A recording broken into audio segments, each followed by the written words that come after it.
As if there wasn't already enough in this world to be anxious about, like orcas and UFOs and Bigfoot. And then along came electric cars and gave us range anxiety as well. That is the MG ZS EV long range. It can go further than any ZS EV that's gone before it. That's right, I'm going to tell you how far it can go and how much it costs, along with its practicality, its safety, what it's like to drive, everything. If you want to read the full review, go to carsguide.com.au. Let's go. The MG ZS EV long range is fully electric. There's one electric motor here, it's in the front and it drives the front wheels. It makes 115 kilowatts of power and 280 newton meters of torque. Now that's the same power as the petrol version of this car, but more torque, so it accelerates faster. We're talking 0 to 100 in 8.5 seconds. Okay, look, that's not Tesla quick, but 8.5 seconds, that's as fast as a DeLorean from 1981. Oh, hi, hang on. I'll be with you in a second. I'm just trying to find where the charging flap is. MG reckons it's somewhere here at the front of the car. You just push it. That's not it. I don't know if I'm doing that right. And it just pops open. I just wish that would make it more obvious. I don't know. Anyway, look. The reason why the ZS EV long range is a long range is because it has a bigger battery. Now the regular ZS EV has got a 51.1 kilowatt hour battery. This has got a 72.6 kilowatt hour battery, so substantially bigger. The regular car can travel 320 kilometers on a full charge. This can travel 440 kilometers on a full charge. So you're getting about 120 kilometers extra. Now, to charge it, you've got one of these. It's a CCS Type 2 charger. Now you can plug it into a household power point. That's what I've been doing, but it takes forever to charge. Or you can take it to a public fast charger, like a 50 kilowatt one. That will charge it from 0 to 80% in around about an hour. That's very, very good. Now, if only I could find the charging port. Okay, how much does the ZS EV long range cost? Well, it lists for $55,990. Yes, that's right. That's about $11,000 more than the regular ZS EV in the Essence grade. And like the Essence grade, it gets all the same features. Well, pretty much all the same features. Let me show you. Coming standard are LED headlights and running lights. There are these 17-inch alloy wheels. They actually have covers on them. Believe it or not, they do. There's proximity unlocking, roof rails, this rear spoiler, and a panoramic sunroof. Luckily, it's got a retractable cover. Inside, the seats are a combination of polyurethane and PVC. There's a 10.1-inch media display too, with SatNav, Apple CarPlay, and Android Auto. You can see the battery status from that screen as well, along with energy efficiency. Climate control, phone, and media are all accessed through that screen as well, but fortunately, there are physical buttons for volume, temperature, and fan speed. Oh yeah, there's climate control, but it's not dual zone climate control, just single zone. I mean, what's dual zone anyway? There's a 360-degree camera as well. You can push each corner of the car and have a look to see what's coming from that direction. The picture, though, is murky at best. The digital driver display is impressive, and there's push-button start and a wireless phone charger too. All these features come as standard on the Essence grade, but this long-range variant also adds privacy glass at the back of the car as well. Let's talk about design.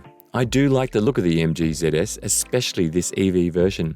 I think the grille-less face looks good, although MG could have done a much better job of disguising that charging flap.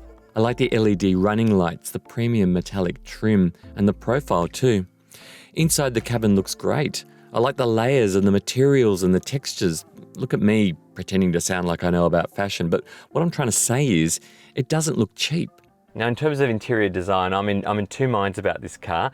It looks really good, but it doesn't feel as good as it looks. So the dashboard's got like this carbon fiber weave on it. It's not real carbon fiber. It's a carbon fiber effect. Same with the seats. These aren't leather, they're synthetic and they feel a bit rubbery, and yes, so does that dashboard as well. There are some ergonomic issues in places as well, like this center console area is very high up. I feel like my arm's up there, but then there are other things I do like I like the feeling of the steering wheel as well. So there are some high points and some low points in here, but overall, it's not too bad. This is a small SUV at only 4.3 metres long, and I found it easy to park and easy to drive. Actually, do you want to go for a drive? Okay, let's go for a drive, but before we do, let's just talk about a few home truths here. There's a high driving position, so the seat goes high and it doesn't actually go any lower. I can go higher, I don't really want to, but I'm at the lowest setting that I can get on right now.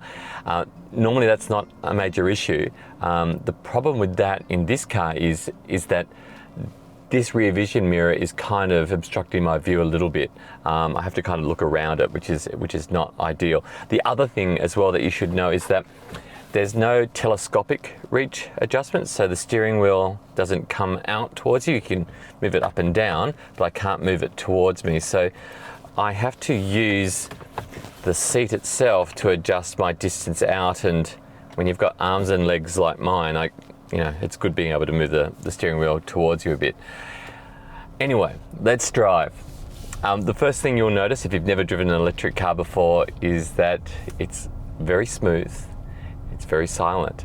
There doesn't appear to be any warning sound as you drive along at lower speeds, but there is like an electric hum, which will notify people of your presence as well, but no gears to shift through. So you put your foot down and you accelerate away like you're in a Dodgem car, which is really good for the city. So there's no jerky movement or anything like that. And because it's electric and you've got pretty much instant torque right from the get-go, put your foot down and watch this, away you go. So acceleration is quite brisk whenever you want it. I like that. Now, in terms of steering, the steering does feel a bit lumpy at times. It's not the best steering I've ever had. It's not the worst either. It could be better. Now, when we got this car, it had an 80% charge on it, which roughly came to around about 320 odd kilometers that we had in terms of range. We're now down to about 232 kilometers. I've been topping it up just using my PowerPoint. Now, if you were to put on the air conditioning, it will affect your range. So at the moment, we've got 232 kilometers of range, a 60% full battery. Now, if we turn off the aircon, let's turn it all the way off, like that. There we go. We've now got 244 kilometers of range. So we can drive further if we actually have the aircon off. I don't think we will though. We need that on. It's a little bit hot today. There we go. Now, in terms of handling, the batteries are down low, provides a lower center of mass. The batteries are quite heavy. I can feel that in the way the car accelerates, even though it is quick and smooth acceleration. At the same time, that battery is very heavy. So if it wasn't so heavy, we'd be a lot quicker off the mark. Handling though is not too bad for this class. It's an expensive budget SUV. It's expensive because it's an electric car, but at the same time, this is a budget car, so the ride and handling in it isn't BMW or Mercedes-Benz equivalent, but around town, it's absolutely fine. Now, one of the things you will notice as well with your range is that around the city, you'll maintain a lot of that charge in the battery, because when you take your foot off the accelerator, you then recharge the battery. If you go onto a motorway, your charge in your battery will disappear into thin air a lot faster. So yeah, electric cars hate motorways. They hate traveling for hours and hours and hours at 110 kilometers an hour. You're not doing any braking. There's no charge going back into the batteries. The motors are spinning like crazy and they're using up that charge as quick as they can. So keep that in mind if you're doing long trips to Canberra or Kalgoorlie or the Gold Coast or Albury or wherever you're going. Make sure your car is fully charged before you leave and have a destination which has a charger as well. So the takeaways here, high seating position. You can't move the steering wheel backwards and forwards towards you or away from you, but it is easy to drive, it is smooth to drive, and it's kind of enjoyable for the driver to drive because that acceleration is quite fun and it's quite smooth as well. It's great for around town. Now let's talk safety. Coming standard is AEB, lane keeping assistance, blind spot warning, and rear cross traffic alert. Rear cross traffic alert is great. Reversing out of a driveway, it will beep to let you know if someone's walking past or a car's coming flying past. It'll stop you from bumping into them. It's brilliant. Now, in terms of warranty, the MG ZS EV long range is covered by MG's 7-year unlimited kilometre warranty. And what's really good as well is that the battery is also covered by a 7-year unlimited kilometre warranty too. When it comes to servicing, the service intervals are hugely separated. So every 40,000 kilometers or 24 months. And on your screen, you'll see the service prices as well for those intervals.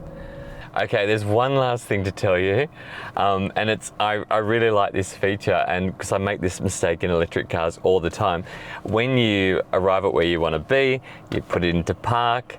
Sometimes it's hard to tell whether the car's on or off, and if it's on and you get out of the car thinking it is off, because it's always quiet, right? It will beep at you and it will tell you that the car is still actually on. So it's kind of like, yeah, caution, vehicle is in ready mode. Please power off before leaving. I'm getting this little message on my screen. So then you turn it off and you're actually off. Yeah, that's a good little feature. Okay, let's talk practicality. Now, I like SUVs because I'm tall. I find them easier to get into and out of, and that's just because they're higher up. That also gives you better visibility when you're driving as well. In terms of cabin storage, there are gigantic door pockets in the front and in the back. There's the wireless charger there for your phone. That's really easy to access and get the phone back out again. There's 2 USB ports up there as well for charging and for media too. In the back, there's another 2 USB ports. Legroom in the back here is pretty good. This car's small. It's 4.3 meters long. That's not giant. And I don't know if you can see that, but my legs aren't touching that seat, and that's in my driving position. That's good. There are directional air vents in the back there as well. That's good for kids. It doesn't have a power tailgate. That's not a problem though. I find them overrated. They're very slow. Decent sized boot. It's not huge, but it's a good size for this class. It's nice and deep. So there you have it. The MG ZS EV long range. The EV space in Australia is changing rapidly. The prices are coming down, the ranges are getting longer, the variety, it's never been better. And I really like that ZS EV long range. I like how practical it is. I like how it is to drive. And I like that 440 kilometers of range. Definitely takes some of that range anxiety out. Doesn't stop me worrying about UFOs though, or orcas, or Bigfoot. What was that? Oh, he's found me. He's found me.